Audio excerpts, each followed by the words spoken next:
आस्था news, पूर्ण समर्पण, संपूर्ण संरक्षण। घट डाल लियो भोला ने, देख लियो बनवारी। अरे भोला पायल की करे झनकारे, चुनर ओड़ी बजरंगी। महाराज श्री ठाकुर जी ने देखा कि बाबा भोलेनाथ भी आज तो दर्शन करने आए हैं। दिव्य महाराज हुआ और दिव्य महाराज के बाद में जैसे ही हाँ माता जी बारात में जाना हो तो जिनको बारात में नहीं जाना वो शांति पूर्वक बैठे। तो महाराज श्री ठाकुर जी महाराज ने दिव्य रास की लीला करी। नारद जी जाकर के भगवान से कहते, बोले प्रभु ये गीत गायन में माखन चोरी में बहुत समय बीत गया, आपको शायद याद नहीं, आपका अवतार हुआ है इस धराधाम का उद्धार करने के लिए, इस धराधाम पर जितने दुष्ट हैं उनका उद्धार करने के लिए। परंतु प्रभु वो दुष्ट कंस तो अभी तक जीवित है। भगवान ने नारद जी को कहा, नारद चिंता मत करो, समय आने पर मैं सभी के मनोरथ पूर्ण करूंगा, कंस का भी उद्धार होगा। धीरे धीरे समय व्यतीत होने लगा। इधर महाराज कंस को भी चिंता होने लगी, कंस को भी चिंता होने लगी। कंस के मन में ये विचार आया कि मैंने अथक प्रयास किए पर नंदराय जी के बालक को मैं आज तक मारने में कदाचित भी सफल नहीं हो पाया। क्यों नहीं मुझे कोई ऐसा कार्य करना चाहिए जिसके कारण से मैं उस बालक को यहाँ पर मथुरा में बुला करके उसे मार सकूं। क्यों नहीं मुझे कोई ऐसा काम करना चाहिए कि मैं उस बालक को यहाँ पर बुला करके मार सकूं। तब जाकर के उसी कंस की सभा के एक मंत्री द्वारा यह सुझाव दिया जाता है कि प्रभु यदि आप उन बालकों को मारना चाहते हो तो आपको एक उपाय बताते हैं। उपाय क्या है? उपाय ऐसा है, बोले आप धनुष यज्ञ का आयोजन कीजिए। क्या कीजिए? धनुष यज्ञ का आयोजन। और उस धनुष यज्ञ के आयोजन में क्या होगा? बोले प्रभु आप धनुष यज्ञ का आयोजन करेंगे, सुंदर मथुरा को सजाया जाएगा, मेला लगाया जाएगा, और हमारी ही सभा के जो मंत्री हैं अक्रूर जी महाराज, ये नंदराय जी के मित्र हैं, ये जाकर के उन दोनों बालकों को लेकर के यहाँ आएंगे। और जब अक्रूर जी महाराज उन दोनों बालकों को लेकर के आए तो आप उन दोनों बालकों को मार देना। कंस के बात समझ में आती है और अक्रूर जी महाराज को भेजा जाता है। बोले मेला लगाया जाएगा और तैयारी करी जाएगी। अक्रूर जी जाइए, आप जाकर के कृष्ण और बलदाव जो नंदराय जी के सुंदर बालक है उनको लेकर आइए। अक्रूर जी मन में सोचते हैं कि मेरा भी बड़ा दुर्भाग्य है, इतने अधर्म के कार्य के लिए मेरा ही इस दुष्ट कंस ने चयन किया, क्योंकि अक्रूर जी के मन में विचार है कि दुश्मनी तो इसकी है, मेरी क्या दुश्मनी। महाराज अक्रूर जी महाराज मंत्री पद पर विराजमान है मथुरा के, राजा की बात सुनना तो कर्तव्य है, भेज दिया जाता है। अक्रूर जी महाराज परमपिता परमात्मा श्री हरि नारायण को लेने मथुरा पहुंचते हैं। इधर मथुरा में मेला लगा है, मेले की खबर चारों ओर फैल जाती है कि मथुरा नगरी में बड़ा ही सुंदर मेले का आयोजन है और उस मेले का दर्शन करने के लिए दूर दूर से लोग आने वाले हैं। इधर श्री ठाकुर जी महाराज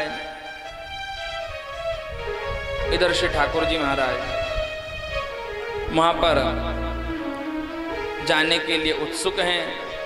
अक्रूर जी महाराज लेने आते हैं और जो ही अक्रूर जी महाराज लेने आते हैं तो सबसे पहले मैया यशोदा के पास जाकर कहते हैं, बोले मैया मैं तेरे लाला को ले जाना चाहता हूँ। मैया यशोदा विचार करने लगी, बोले भैया आज तक तो हमने कभी लाला को कहीं भेजा नहीं, तू कहाँ ले जाना चाहता है?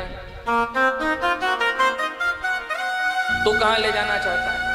अक्रूर जी महाराज कहने लगे, बोले मैया मैं कहीं दूर नहीं ले जाना चाहता, मैं तो यहीं मथुरा में तेरे लाला को मेला दिखाने के लिए ले जाना चाहता हूं। मैया ने कहा, बोले कोई आवश्यकता नहीं, जिस दिन मेरे लाला का मेला देखने का मन करेगा उस दिन मैं खुद ही मेला लगवा लूंगी।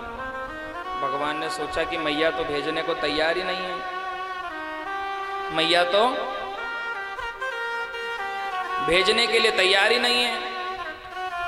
नंद बाबा को समझाया, बाबा आप मैया को जाकर के बोलो ना, आज जाऊंगा, कल मेला देखूंगा, परसों वापस लौट आऊंगा। भगवान के बात समझ में आती है। नंद बाबा कहते हैं, बोले जाने क्यों नहीं देती। मैया यशोदा फूट फूट करके रोने लगती है कि जिस लाल को पल भर के लिए भी अपने नेत्रों से दूर नहीं होने दिया, उस लाल को मैं इतनी दूर कैसे भेज सकती हूँ और किसके भरोसे भेज दूँ महाराज। नंद बाबा कहने लगे, बोले तू चिंता मत कर, हमारा लाला कोई साधारण बालक नहीं है, कुछ नहीं होगा तेरे लाल को।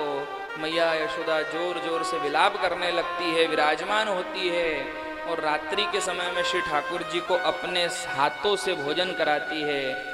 और अपने हाथों से भोजन करने के बाद में कराने के बाद में जब रात्रि में शयन की बात आती है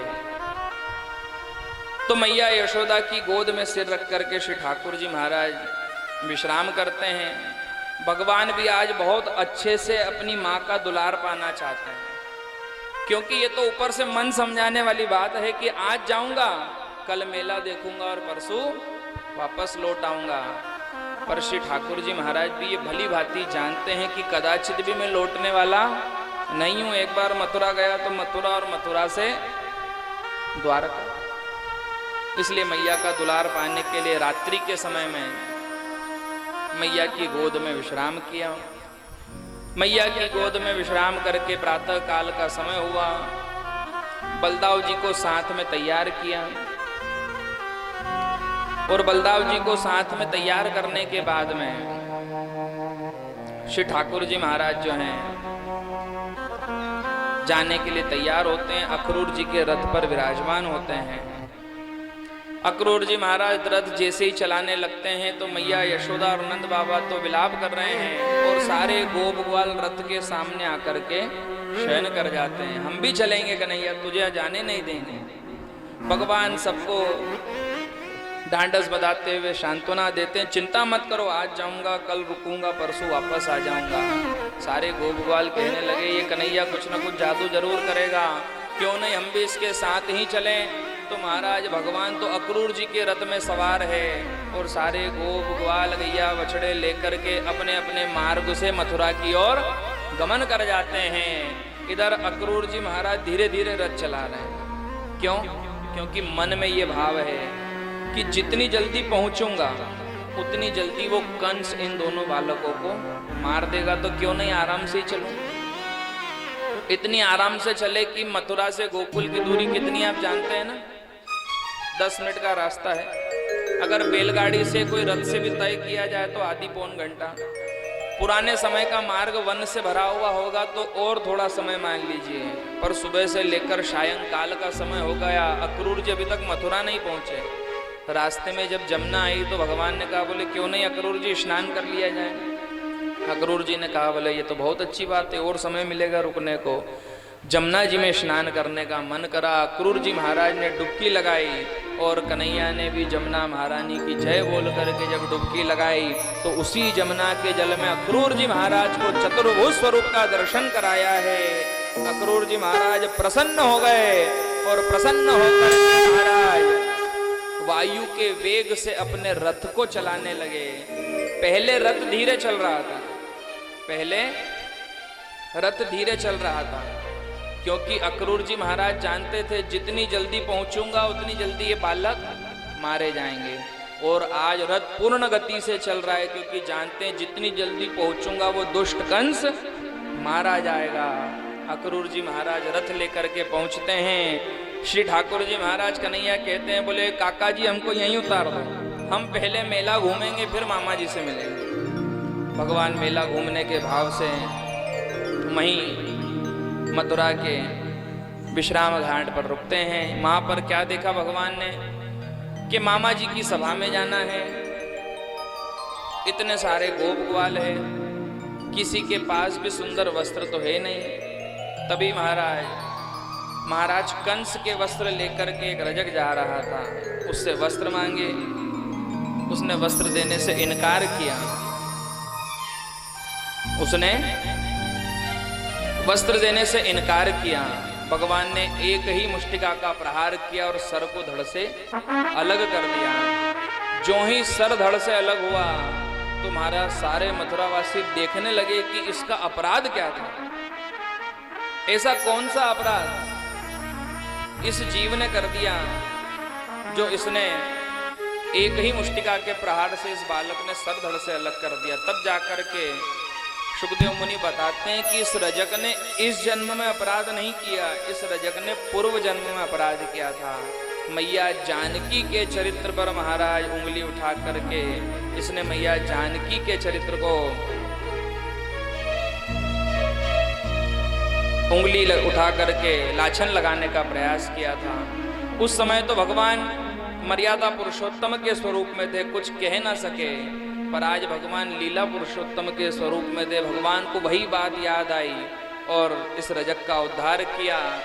महाराज आगे चल करके भगवान ने अपने कपड़े पहनना चाहे तो महाराज कंस के कपड़े हैं बहुत बड़े बड़े, छोटे छोटे गोप ग्वाल, तो जो सिलाई करने वाला होता उसके पास गए। अब वो रजक की दुर्दशा देख ही चुका था। जो ही रजक की दुर्दशा देखी महाराज, उसने तुरंत ही सारे कपड़े नाप के कर दिए। ये बालिका को बिठा लीजिए, किसकी है आपके पास, अभी इससे नाचने में थोड़ा समय है। महाराज परमपिता परमात्मा ने उस पर भी कृपा करी। आगे चल कर के मन हुआ कि सुंदर सी माला कोई पहना दे। वस्त्र तो मिल गए, स्नान भी हो गया, अब कोई माला पहना दे तो बहुत अच्छी बात है। तभी महाराज एक श्रीदामा नाम का माली आया और उसने भगवान के गले में सुंदर सुंदर माला डाल दी। भगवान ने सोचा तैयार हो गए, वस्त्र मिल गए, माला मिल गई, अब तो बस चंदन का तिलक और बचा है, फिर तो पूर्ण श्रृंगार हो जाएगा, मामा जी से मिलने चलेंगे। तो 3 जगह से तिरछी कुब्जा स्वर्ण के पात्र में मलियागिरी चंदन लेकर के महाराज कंस की सेवा में जा रही है। भगवान ने आवाज लगाई, अरे सुंदरी जरा आज तिलक हमको भी कर दो। जैसे ही पलटी है कुब्जा ने जवाब दिया, कहिए श्याम सुंदर। भगवान ने कहा तिलक लगाना चाहते हैं। कुब्जा ने भी सोचा कि सारा जीवन तो उस दुष्ट कंस की सेवा करती रही, आज क्यों नहीं गिरधर गोपाल के मस्तिष्क को भी चंदन से रंग दिया जावे महाराज। और जो ही मस्तिष्क पर चंदन लगाया तो भगवान ने कृपा करने का विचार किया। स्वर्ण का कटोरा हाथ से लिया, बलदाऊ जी के हाथ में दिया। उस मालिनी कुब्जा के महाराज एक हाथ से हाथ पकड़ा, दूसरा हाथ थोड़ी पर लगाया, एक पैर पर पैर रख करके जोर का झटका दिया तो 3 जगह से तिरछी कुब्जा झूम झूम कर नाचने लगी और गोविंद के नाम का कीर्तन करने लगी। परमपिता परमात्मा ने उस कुब्जा पर भी उद्धार किया। कौन सा गीत गाया आप जानते हैं ना, मैं तो बाके की बाकी बन गई और बाका बन गया मेरा महाराज। भगवान ने उस कुब्जा को भी अपनाया, उस मालिनी कुब्जा पर उद्धार किया। कंस के धनुष यज्ञ में प्रवेश करते हैं तो कुबलिया पीड़ नाम का एक हाथी है जो मदिरा का पान करके भगवान का इंतजार कर रहा है। और उस हाथी को भगवान कृष्ण और बलदाऊ को मारने के लिए ही कंस ने आमंत्रित किया है। मदिरा का पान करा करके बुलाया जाता है, मदिरा का पान कराया जाता है। जैसे ही मदिरा का पान करके भगवान को मारने के लिए आता है, भगवान कुछ देर तो खेल खेल में उस हाथी के साथ खेल करते हैं और देखते ही देखते महाराज फिर उसी के दांत को तोड़ करके उसके महाराज कंठ स्थल में प्रवेश कराते हैं। वो हाथी परमपिता परमात्मा नारायण के धाम को जाता है। आगे जाकर के चाणूर और मुष्टिक दो पहलवान खड़े हैं जिनसे भगवान मल्ल युद्ध करते हैं और मल्ल युद्ध के माध्यम से भी परमपिता परमात्मा उन दोनों पहलवानों को परास्त करते हैं। अब क्या देखा कि मामा जी और भांजे के बीच में कोई नहीं है। आकाशवाणी की बातें याद आ रही है कंस को कि देवकी की अष्टम संतान तेरा काल होगी, पर कंस के आज तक ये बात समझ में नहीं आई कि जिस बालक ने कारागृह में जन्म लिया था वो नंद के घर गया तो गया कैसे महाराज? ये लीला पुरुषोत्तम की लीला है। कंस को आज कन्हैया के रूप में काल दिखाई दे रहा है। उस सभा का वर्णन श्रीमद् भागवत महापुराण में ऐसा है कि जाकी रही भावना जैसी और प्रभु मूरत देखी तिन तैसी। हाथी को हाथी के रूप में दिखाई दिए, हाथी से लड़ने गए तो हाथी दिखाई दिए। चाणूर और मुष्टिक को लगा कि कोई तो बड़े बड़े पहलवान खड़े हैं। नंद बाबा ने देखा तो छोटे छोटे बालक के रूप में हैं। गोपियों ने देखा तो मुरली बजाते कृष्ण के रूप में हैं। किसी ने अपने भाई के रूप में देखा तो दो छोटे छोटे भाई दिखाई दिए। किसी ने अपने सखा के रूप में देखा तो सखा दिखाई दिए। और कंस ने काल के रूप में देखा तो वही परमात्मा आज काल के रूप में दिखाई दिए हैं। भगवान आगे बढ़े, आगे बढ़ करके महाराज कंस तक पहुंचना चाहा और जो ही पहुंचने वाले थे कि कंस लुढ़क करके महाराज श्री ठाकुर जी की पैर में आकर के गिरा। भगवान ने चोटी पकड़ी और घुमाना प्रारंभ करा। बता, कंस कहने लगा, बोले भैया मुझे छोड़ दे। भगवान ने कहा, बोले देखो पहली बात तो हम किसी को पकड़ते नहीं और पकड़ लिया तो फिर छोड़ने का काम नहीं। कंस कहने लगा, रे दुष्ट मुझे छोड़ दे। भगवान घुमाने लगे और याद दिलाया कि कंस मामा जी याद करिए आपने हमारे 6 भाइयों को किस प्रकार घुमा घुमा करके पछीट कर मार दिया था। कंस महाराज जैसे ही भगवान को अपशब्द कहने लगा, भगवान को क्रोध आया। घुमाते घुमाते जमीन पर पछीटा और संसार के संपूर्ण वेग के साथ उस कंस के वृक्ष स्थल पर विराजमान हुए हैं और दुष्ट कंस के प्राण छूट गए महाराज। जय जयकार होने लगी। बोलिए कंस मर्दन भगवान की जय। महाराज श्री ठाकुर जी महाराज ने कंस का उद्धार किया। जैसे ही कंस मरा तो वसुदेव और देवकी को कारागृह से मुक्त कराया और कारागृह से मुक्त करा करके अपने नाना जी उग्रसेन जो बहुत दिनों से कंस की बंदी में थे उनको छुड़ाया। मैया देवकी कन्हैया को देख करके विचार करती है कि अगर मैं खुद भी इस बालक का लालन पालन करती तो इतने अच्छे से नहीं कर पाती। मैया देवकी दुलार करने लगती है, विद्या अध्ययन कराने भेजती है, क्योंकि जानती है कि आगे चलकर कन्हैया को राजपाट संभालना है। भगवान अवंतिका नगरी में आते हैं। उसी अवंतिका नगरी में केवल 64 दिनों में 64 कलाओं से पूर्ण होकर अपनी गुरु माता को आशीर्वाद देकर और पुनः मथुरा में जाते हैं। भगवान का पहली बार मुंडन हुआ, क्योंकि विद्या अध्ययन कराने जाते हैं तो यज्ञोपवीत संस्कार होता है। यज्ञोपवीत संस्कार किया और भगवान का मुंडन करा करके विद्या अध्ययन कराई। कन्हैया मथुरा में आकर के विराजमान हैं और महाराज मथुरा के राज सिंहासन पर बैठते हैं। तभी कंस की पत्नियां हैं अस्ति और प्राप्ति। इनका एक भाई है जिसका नाम है जरासंध। ये जरासंध मथुरा पर आक्रमण करता है। भगवान इससे युद्ध लड़ते हैं, बार बार युद्ध से छोड़ देते हैं। बलदाव जी कहते, बोले कन्हैया ये हर बार आक्रमण करता है, ये हर बार आक्रमण करता है और तुम इसे छोड़ देते हो, तुम इसे छोड़ देते हो। भगवान कहते हैं, बोले भैया इस जरासंध के पास बहुत सारे दुष्टों की सेना है और जब भी ये जरासंध मथुरा पर आक्रमण करता है तुम इसकी सेना को मार देते हैं और इसको छोड़ देते हैं ताकि ये बार बार जाए और दुष्टों को लेकर के आए। तो हमको कहीं किसी का इस पृथ्वी पर से दुष्टों का नाश करने के लिए कहीं जाना नहीं पड़ेगा। हमारा आधा काम तो ये जरासंध ही कर देगा। ये खुद ही सबको ले करके आएगा और ला करके आक्रमण करेगा। हम इसको छोड़ देंगे और सेना को मार देंगे। बलदाव जी ने कहा बात तो बहुत अच्छी है, पर जरासंध के भी बात बुद्धि में आई। जरासंध ने काल यवन से मित्रता करी। काल यवन को वरदान था कि कोई यदुवंशी उसे मार नहीं सकता। मथुरा पर आक्रमण हुआ। भगवान ने सोचा अब इस काल यवन से तो मुझे ही युद्ध लड़ना पड़ेगा। जरासंध को बलदाव जी के सुपुर्द करा। बोले भैया इसको मारना मत, समय आने पर इसका उद्धार करेंगे। बोले अभी तो आप इससे युद्ध लड़ते रहो, मैं काल यवन काका से निपट के आता हूँ। और काल यवन से युद्ध करते करते भगवान रणभूमि में ही रण छोड़कर भागने लगे। आकाश मंडल से जय जयकार हुई। बोलिए रण छोड़ राय भगवान। महाराज श्री ठाकुर जी रण छोड़ करके भागे और महाराज एक कंदरा में महाराज मुचकुंद तप कर रहे हैं और महाराज मुचकुंद के तप की विशेषता है कि राम जी का जन्म हुआ था उसके भी पहले से सोए वरदान लेकर के।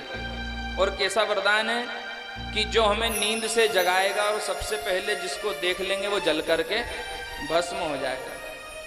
ऐसा हो जाता है ना, कभी कभी इतना थक जाते हैं ऐसा लगता है कि कोई उठाए नहीं तो ही अच्छा है, पर वो अलार्म बज ही जाता है कि उठो, नौकरी पे जाना है, काम पे जाना है, पूजा पे जाना है। वैसे ही मुचकुंद युद्ध लड़ लड़ के थक गया, महानिद्रा का वरदान मांगा, बोले प्रभु महानिद्रा में शयन करना चाहता हूँ, जो उठाए वही जलकर भस्म हो जाए।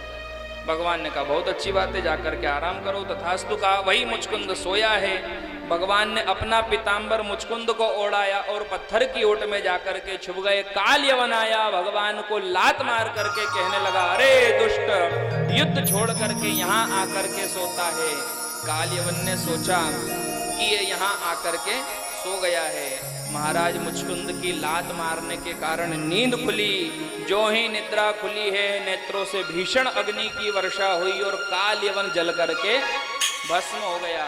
भगवान पत्थर की ओट में से प्रकट हुए, बोले मुचकुंद काका आनंद आया नींद में? मुचकुंद जी कहने लगे, बोले प्रभु ये कौन सा युग चल रहा है? भगवान ने बताया कि द्वापर का अंत आने वाला है। मुचकुंद कहने लगा, प्रभु मैं सतयुग से सोया हूँ, आपकी लीलाएं तो देख नहीं पाया। भगवान ने कहा कोई बात नहीं, अब कलयुग में आनंद लेना। तो वही मुचकुंद नरसिंह मेहता के रूप में कलयुग में जन्म लेते हैं और भगवान की परम लीलाओं का आनंद ग्रहण करते हैं। मुचकुंद पर कृपा करी भगवान ने। इधर महाराज मथुरा में आकर के पुनः जब विराजमान होते हैं तो मैया गोप वालों को याद कर करके श्री ठाकुर जी महाराज रोने लगते हैं। उद्धव जी मित्र बन गए मथुरा में आने से। उद्धव जी कहते हैं, बोले कन्हैया तुम तो ब्रह्म हो और ब्रह्म किसी जीव को याद करके रोए, ये अच्छी बात नहीं होती। ब्रह्म किसी जीव को, जीव ब्रह्म को याद करके रोए ये तो बहुत अच्छी बात है, पर ब्रह्म जीव को याद करके रोए ये ठीक बात नहीं। श्री ठाकुर जी महाराज कहते, बोले उद्धव एक काम करो, यदि तुम्हें उन गोप वाले के प्रेम को समझना है तो जाकर के एक बार श्रीधाम वृंदावन में उनसे जाके मुलाकात कर लो। उद्धव जी मुलाकात करने गए हैं महाराज, और जो ही मुलाकात करने गए तो समस्त गोप वालों ने मिलकर के उद्धव जी महाराज को ऐसा प्रेम का पाठ पढ़ाया कि सारा ज्ञान अधूरा रह गया।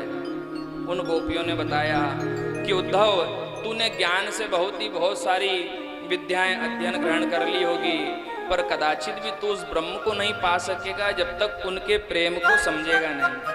क्योंकि महाराज आप सब जानते हैं ना, कल सुदामा चरित्र की कथा है, हम हर कथा में एक पोटली बना करके भगवान को चढ़ाते हैं। वो सांवरिया सेठ बन करके हमारे घर क्यों नहीं आया? क्योंकि संतों ने कहा है कि सुदामा के तंदुलों में दखल ना थी, प्रेम था। हम मन में भाव लेकर जाते हैं कि हमें कुछ चाहिए, और सुदामा तो मजबूरी में प्रेम से लेकर के गया था कि सुदामा के तंदुलों में दखल ना थी, प्रेम था। और मालिनी कुब्जा की कोई शक्ल ना थी, प्रेम था। कुब्जा का उद्धार करा। कुब्जा कोई सुंदर स्त्री थी, पर भगवान ने क्या कहकर पुकारा, अरे सुंदरी। और जो ही पुकारा है महाराज, तो भगवान का शब्द, ब्रह्म का शब्द तो ब्रह्म ही होता है। भगवान ने सुंदरी कहकर पुकारा और सुंदरी बना दिया। और महाराज इसी कलयुग की बात है कि धन्य की पूजा में कोई अकल ना थी, प्रेम था। और मीरा के कीर्तन में कोई नकल ना थी, प्रेम था। आजकल हम नकल करते हैं ना, उसने गाया तो हम उससे अच्छा गाए, पर मीराबाई तो जो पद भाव से सुना दिया करती थी वो ही कीर्तन बन जाया करता था महाराज। और क्या बांध कर लाया था निर्धन वो फटे रुमाल में, और वन में भी जाकर था खाया द्रौपदी के थाल में। भगवान वन में द्रौपदी के साथ भोजन करने चले गए। किसी जीव कोई भोजन करता रहे, उसकी झूठी थाली में हम भोजन करना स्वीकार करेंगे, पर परमात्मा का प्रेम ऐसा, द्रौपदी भोजन कर रही, परमात्मा पहुंच गए, भोजन करा। और क्या समझ कर बन गए वो नंदा के जंजाल में, और कौन से हीरे जड़े थे नरसी की करताल में। अरे नरसी की करताल में कोई हीरे जड़े हुए थे? हम भी तो रोज बजाते हैं, कोई मजीरा बजाता, कोई ढोलक बजाता, कोई झांझ बजाता है। नरसी की करताल में क्या कमाल था कि जब बजाता था तो सांवरिया सेठ प्रकट हो जाते थे। महाराज जिसके झूठे बेर खाए उस शबरी की क्या औकात थी, और दरअसल हीरे चमन ये प्रेम की ही बात थी। कुछ नहीं था महाराज, ना तो कोई ज्ञान था, ना कोई महाराज बहुत बड़ा तंत्र मंत्र जानते थे। बस ये जितने भी भगत थे इन सब ने उस परमपिता परमात्मा से प्रेम किया, और प्रेम के प्रभाव में आकर के परमात्मा ने जीव पर उद्धार किया। महाराज उद्धव जी महाराज को गोपियों ने उपदेश करा है। इधर महाराज उद्धव जी उपदेश लेकर के पधारे, और श्री ठाकुर जी मन में विचार करते हैं कि इस मथुरा पर तो बार बार आक्रमण होता है, क्यों नहीं हमें एक नए शहर का निर्माण करना चाहिए। तो भगवान ने विश्वकर्मा जी को आदेश दिया और द्वारका जी का निर्माण करा। द्वारका के राज सिंहासन पर भगवान विराजमान हुए। बलदाऊ जी से आज्ञा करी, प्रभु आप बैठो। बलदाऊ जी ने मना करा, कन्हैया राजपाट की व्यवस्था तू संभाल। भगवान ने राजपाट की व्यवस्था संभाली। बलदाऊ जी विवाह के लिए तैयार हुए। श्री ठाकुर जी ने अपने बड़े भैया बलदाऊ जी का विवाह रेवत नाम के राजा की कन्या रेवती के साथ में करवाया। और श्री ठाकुर जी महाराज राज सिंहासन पर बैठे ही थे कि नारद जी आकर के कहते हैं, बोले प्रभु बिना मैया लक्ष्मी के ये राज सिंहासन सुना सुना लगता है। नारद जी कहने लगे, बोले प्रभु बिना मैया लक्ष्मी के राज सिंहासन सुना सुना लगता है। श्री ठाकुर जी ने कहा, बोले एक बात बताओ नारद, हमारे ना माँ का पता, ना बाप का पता, ना गोत्र का पता, कौन हमको लड़की देगा? नारद जी ने कहा, बोले प्रभु उसकी चिंता मत करो, हमने व्यवस्था लगा दी। बोले कैसे? बोले राजा भीष्मक हैं जिनकी एक कन्या है रुक्मणी, और उस रुक्मणी के 5 भाई है, रुक्मी, रुक्मबाहु, रुक्मवाली, रुक्मेश, ऐसे उस रुक्मणी के 5 भाई, जिसमें से जो सबसे बड़ा भाई है रुक्मी, वो उस रुक्मणी का विवाह अपने मित्र शिशुपाल के साथ करना चाहता है। श्री ठाकुर जी कहने लगे, जब भाई लड़की का अपने मित्र से विवाह करना चाहता है तो कन्या मुझसे विवाह क्यों करेगी? तब जाकर के श्री ठाकुर जी महाराज को नारद जी ने बताया कि प्रभु आपकी लीलाओं का गुणगान मैंने मैया रुक्मणी को सुनाया, तो वे तो प्रण करके बैठी है कि मैं विवाह करूंगी तो कन्हैया के साथ, द्वारकाधीश के साथ। भगवान कहते अगर ऐसी बात है तो हमारी तरफ से भी रिश्ता पक्का ही समझो, जाकर के सूचना दे देना। बोले प्रभु थोड़ी सी गड़बड़ी हो सकती है, विवाह में संभाल लेना। बोले उसकी चिंता मत करो, हमको खानदानी आदत है। भगवान ने स्वीकार किया, मैया रुक्मणी को जाकर के बताया। बोले प्रभु तुम्हें अवश्य स्वीकार करेंगे, पर सूचना पहुंचाना तुम्हारा काम है। मैया रुक्मणी पत्र लिखती है कि प्रभु यदि आपने आकर के मुझे स्वीकार नहीं किया तो मैं अपने प्राणों का त्याग कर दूंगी। भगवान पत्र का उत्तर पहुंचा देते, चिंता मत करो, मैं अवश्य तुम्हारे कष्ट का हरण करूंगा। पत्र स्वीकार करके मैया रुक्मणी विराजमान होती है। समय व्यतीत होता है, रुक्मी के साथ विवाह की तैयारी। रुक्मी विवाह के लिए इतना बावला है कि 1 महीने पहले से ही बारात लेकर के पधार गया, क्योंकि मित्र की बहन से विवाह है और मित्र की बहन से विवाह करने के लिए 1 महीना पहले ही बारात लेकर के पधार गया। शिशुपाल जो है रुक्मी के घर पधारा बारात लेकर के, और जैसे ही रुक्मी के यहाँ पर बारात आई, आओ भगत स्वागत चालू होने लगी। इधर रुक्मी भी तैयारियां करने लगा। समय आने पर माँ कात्यायनी के पूजन का समय आया, और माँ कात्यायनी के पूजन के लिए मैया रुक्मणी जो है वो जाने लगी। और माँ कात्यायनी के पूजन के समय ही जाकर के मैया ने सभी को सचेत कर दिया था, श्री ठाकुर जी को पत्र में लिख करके बता दिया था कि समय आने पर मैं कात्यायनी देवी का पूजन करने जाऊंगी, और हे प्रभु वहीं से मेरा हरण कर लेना। यदि आप मुझे लेने नहीं आए तो फिर मैं विवाह नहीं करूंगी, अपने प्राणों को त्याग दूंगी। कात्यायनी देवी के मंदिर जाकर के प्रार्थना करती है मैया रुक्मणी, मन जाहि राछों मिलहि सोवर सहज सुंदर सांवरो, और करुणा निधान सुजान सी लसने हजानत रारो। हे माँ कात्यायनी मुझे वरदान दो। क्या? एहि भांति गौरी शीस सुनसिय सहित ही हर्षित अली और तुलसी भवानी पूज्य पुनि पुनि मुनित मन मंदिर चली। विचार रख करके मैं ठाकुर को प्राप्त करना चाहती हूँ, कन्हैया को प्राप्त करना चाहती हूँ। पूजन किया। पूजन करते ही माँ कात्यायनी का आशीर्वाद जो है मैया रुक्मणी को प्राप्त हुआ। शिरोधार्य करके मंदिर से बाहर निकली और जो ही मंदिर से बाहर निकली तो क्या देखती है कि कोई नहीं है। जैसे ही मंदिर के बाहर कदम रखा, रथ मंदिर के पीछे से वायु के वेग से आता है। श्री ठाकुर जी महाराज अपना दाहिना हाथ आगे करते हैं, मैया रुक्मणी अपना दाहिना हाथ आगे करती है। हाथों में हाथ लेते हैं महाराज भगवान, रथ में बिठाते हैं और रथ में बैठा करके आज मैया रुक्मणी का हरण करके परमपिता परमात्मा ले जाते हैं। बोलिए रुक्मणी हरण भगवान की जय। अब मैया रुक्मणी तो चली गई, मैया रुक्मणी चली गई। अब सारी गोपियां सुस्त की छोरी तो भाग गई। इधर बारात घर पे लेकर बैठा है शिशुपाल, क्या करें? तो एक बूढ़ी गोपी ने कहा, बोले चिंता मत करो, गीत गाते चलो। और क्या गीत गाना प्रारंभ किया, बड़े भाव के साथ में गाएं।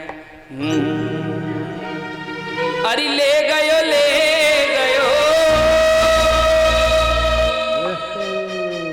अरे ले गयो री। और जरा अपने दोनों हाथ उठाएं और बड़े भाव के साथ में क्या कहें, अरे ले गयो री, ले गयो री, ले गयो री,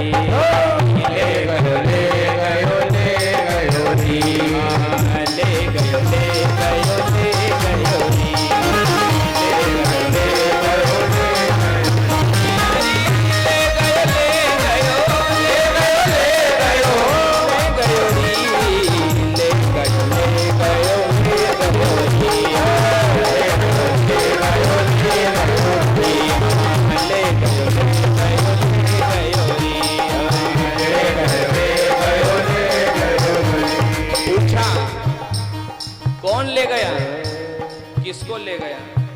बोले चिंता मत करो, तुम्हारा जब कुछ गया ही नहीं, तुम्हारा इस बात से कोई लेना देना ही नहीं, तो क्यों पूछो? जिसका काम है उसी को बताएंगे। सारी गोपियां जा रही है और बूढ़ी ने मना कर दिया किसी को बताना मत, तुम तो गीत गाते चलो। अरे ले गयो री, ले गयो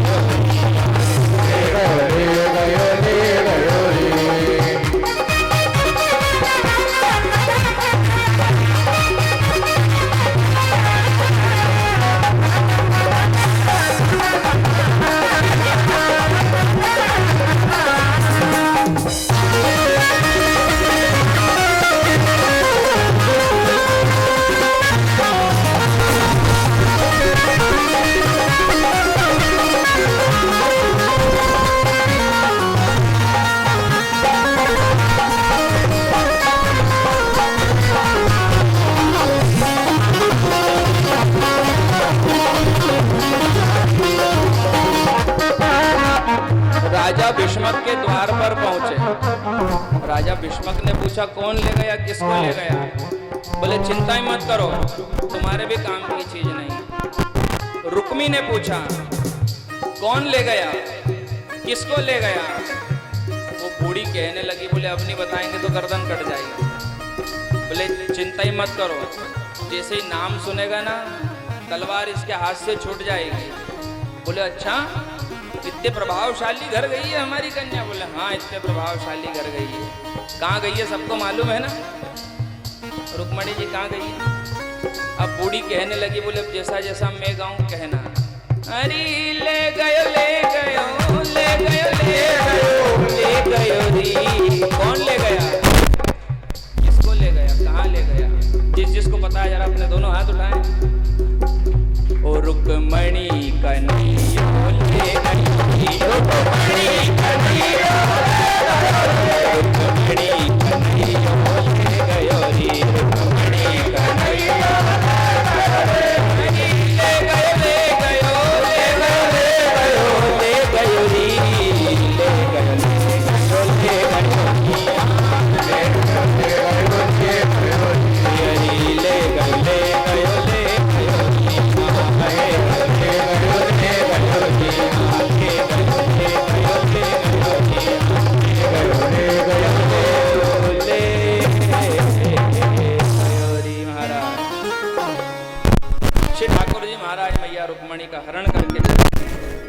जो ही पड़ेगी कन्हैया को आस्ते। बलदाव जी रथ लेकर के आए, बीच में कन्हैया, एक तरफ से बलदाव जी का रथ आया, एक तरफ से शिशुपाल और रुक्मी का रथ आया। रुक्मी युद्ध लड़ने की चेष्टा करना चाहता है, जैसे ही खड्ग उठा करके मारने लगता है, परमपिता परमात्मा श्री हरि नारायण को बलदाव जी समझाते हैं, बोले कन्हैया अपने समधी जी हैं और समधी जी का अपमान करना अच्छी बात नहीं होती। मैया रुक्मणी ने भी पैर पकड़कर कहा, बोले स्वामी चाहे कुछ भी हो पर मेरा भाई इसे छोड़ दीजिए आप। रुक्मी को भगवान ने क्षमा किया। शिशुपाल मन में ये रीस रखता है कि आज नहीं तो कल इस कन्हैया का अपमान मैं जरूर करूंगा, जिस कथा को आप कल विस्तार से श्रवण करेंगे। फिर शिशुपाल क्रोध में आकर भरी सभा में भगवान को अपशब्द कहने लगता है। भगवान ने भी इसकी माँ को वचन दिया था कि 100 सुनूंगा, 101 पे मार दूंगा। भगवान फिर उद्धार करते हैं समय आने पर। श्री ठाकुर जी महाराज से रुक्मी कहता है, बोले प्रभु गलती हुई, आप एक काम कीजिए, आप हमारे नगर में चलिए, मेरे पिता के हाथ से, राजा भीष्मक के हाथ से मैं अपनी कन्या का, मेरी बहन का कन्यादान कराना चाहता हूँ। महाराज श्री ठाकुर जी कहते हैं कि यदि अब कन्यादान करना हो तो द्वारकापुरी ही पधार जाना। और महाराज श्री ठाकुर जी आज द्वारकाधीश बन करके, द्वारका नगरी के राजा बन करके वहाँ पर मैया रुक्मणी के साथ पहुँचते हैं। कुछ ही देर में हम सबके बीच में भी द्वारकाधीश की दिव्य जो है बारात जो है कछवा परिवार की ओर से प्रस्तुत होगी। फिर उनका माल्यार्पण करा करके हम सब इस सुंदर विवाह महोत्सव का आनंद लेंगे। परमपिता परमात्मा श्री द्वारकाधीश के विवाह महोत्सव के अंतर्गत संपूर्ण द्वारका नगरी को दुल्हन की तरह सजाया जाता है। सारे द्वारकावासी एकत्रित होते हैं और सारे द्वारकावासी एकत्रित होकर के द्वारकाधीश की जय जयकार करने लगते हैं। मैया रुक्मणी के साथ में गठजोड़ा बांध करके श्री ठाकुर जी का पानी ग्रहण संस्कार होता है और पानी ग्रहण संस्कार पूर्ण होते ही आज द्वारकाधीश मैया रुक्मणी के साथ द्वारका के राज सिंहासन पर विराजमान होते हैं। जय जयकार होने लगती है, बोलिए द्वारकाधीश भगवान की जय। आज की कथा यहीं पूर्ण। झूमते नाचते हुए भगवान का विवाह महोत्सव बनाएंगे। क्योंकि समय करता इनकार, प्रभु को करें नमस्कार और एक बार बाकी बिहारी लाल की करें जय जयकार। बोलो वृंदावन बिहारी लाल। सभी लोग बैठे रहें अब अपने स्थान पे, अभी खड़े होने की आवश्यकता नहीं है। दीपक भैया से मैं निवेदन करूंगा,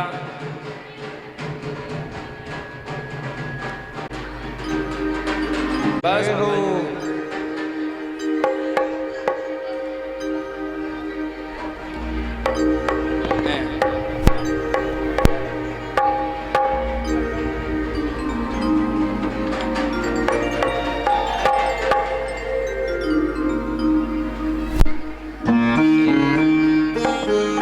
आइए भैया, कृष्ण रुक्मणी को लाइए।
वृंदावन बिहारी लाल। आइए बड़े भाव के साथ में श्री ठाकुर जी और रुक्मणी को यहाँ पर विराजमान करें। सुंदर भजनों के माध्यम से जो लोग कन्यादान करने के इच्छुक हैं उन सभी से निवेदन करूंगा, आज सोमवार प्रदोष और महाशिवरात्रि मासिक शिवरात्रि का दिन और श्री ठाकुर जी का विवाह महोत्सव बाबा भोलेनाथ की सन्निधि में हम सबको करने का प्राप्त हुआ है।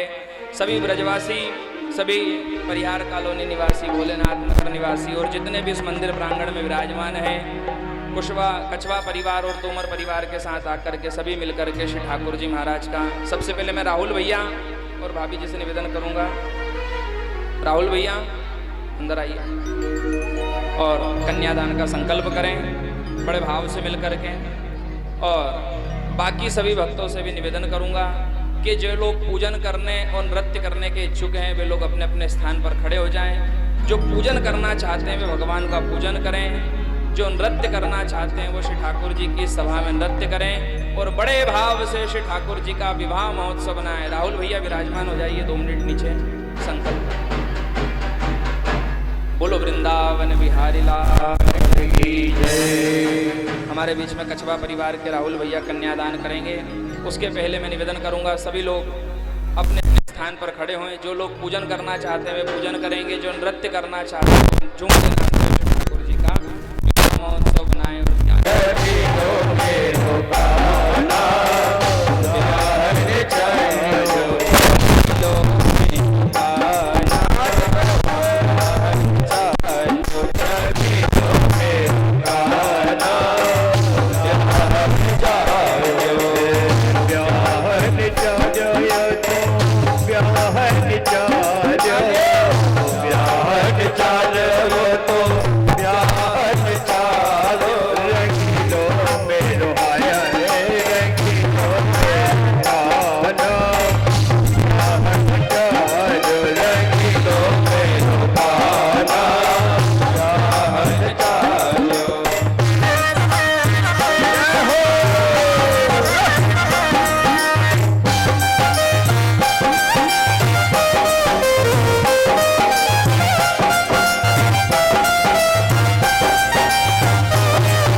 देखिए भैया आप सब लोग बड़े भाव से बैठे हुए हैं और भगवान का, लेकिन जो लोग पूजन करना चाहते हैं एक एक करके आगे आते जाएं, पूजन करते जाएं, अन्यथा सब लोग अपने अपने स्थान पर खड़े हो जाएं। जिनको पूजन करना होगी उनका पूजन हो जाएगा और जिनका नृत्य करना होगा उनका नृत्य भी हो जाएगा।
राधिका को